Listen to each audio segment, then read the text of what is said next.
জিতলেই নিশ্চিত হবে round of 32-তে খেলা। কোচ স্কালোনির সান্নিধ্যে সুযোগ মিলবে আরও একটা বিশ্বকাপ জয়ের মিশনে এগিয়ে যাবার।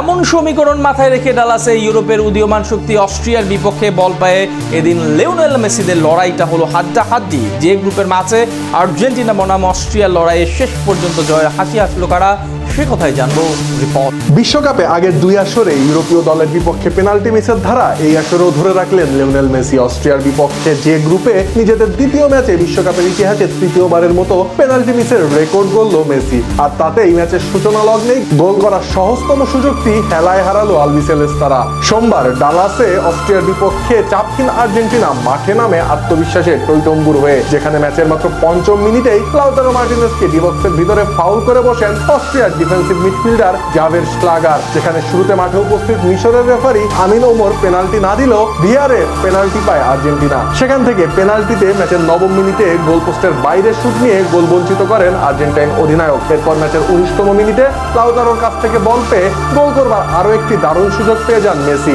তবে আলেকজান্ডার শ্লাগারের দারুণ ডিফেন্সে সে যাত্রায় বেঁচে যায় অস্ট্রিয়া। তবে দারুণ সব ডিফেন্সের পরও এদিন লিওনেল মেসির কাছ থেকে নিস্তার মেলেনি অস্ট্রিয়ানদের। যেখানে ম্যাচের ৩৮তম মিনিটে লেফট ব্যাক ফাকুন্দো মেদিনার অ্যাসিস্ট থেকে বল পেয়ে ডি বক্সের প্রান্ত ভাগ থেকে পায়ের জোরালো শটে গোল করে আর্জেন্টাইনদের ১-০ গোলে এগিয়ে নেন মেসি। আর এর মাধ্যমে বিশ্বকাপের ইতিহাসে সর্বকালের সর্বোচ্চ গোল সংগ্রাহকের তালিকায় মিরোস্লাভ ক্লোজাকে হটিয়ে শীর্ষস্থান দখলে নেন কিংবদন্তি এই ফুটবলার। আর গোল হজম করে এ সময় ম্যাচে বেপরোয়া হয়ে ওঠেন অস্ট্রিয়ান ফুটবলাররা। ফলে গোল খাবার মাত্র ২ মিনিটের মাথায় থিয়াগো আলমাদাকে ফাউল করে হলুদ কার্ড দেখেন অস্ট্রিয়ান রাইট ব্যাক স্টেফান পশ। এরপর প্রথমার্ধের বাকি সময়ে আর কোনো গোল না হলে ১-০ গোলে এগিয়ে থেকে বিরতিতে যায় লিওনেল স্কালোনির শিষ্যরা।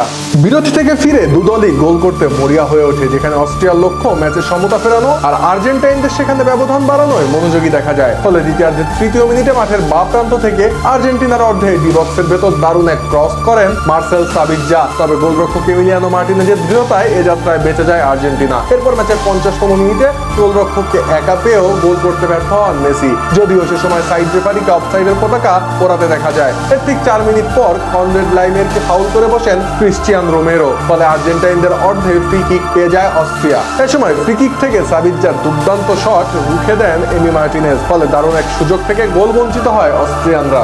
এরপর মাঠে ৩টি পরিবর্তন আনেন আর্জেন্টাইন কোচ লিওনেল স্কালোনি, যেখানে ক্রিশ্চিয়ান রোমেরো, লাউতারো মার্টিনেজ ও থিয়াগো আলমাদার পরিবর্তে মাঠে নামানো হয় নিকোলাস ওটামেন্ডি, হুলিয়ান আলভারেজ ও নিকোলাস গঞ্জালেজদের। এরপর ৭৫তম মিনিটে ম্যাচের প্রথম কর্নার কিক জেতে আর্জেন্টিনা, যেখানে মেসির বাড়ানো দারুণ এক বলে হেডারে গোল করতে ব্যর্থ হন গঞ্জালেজ।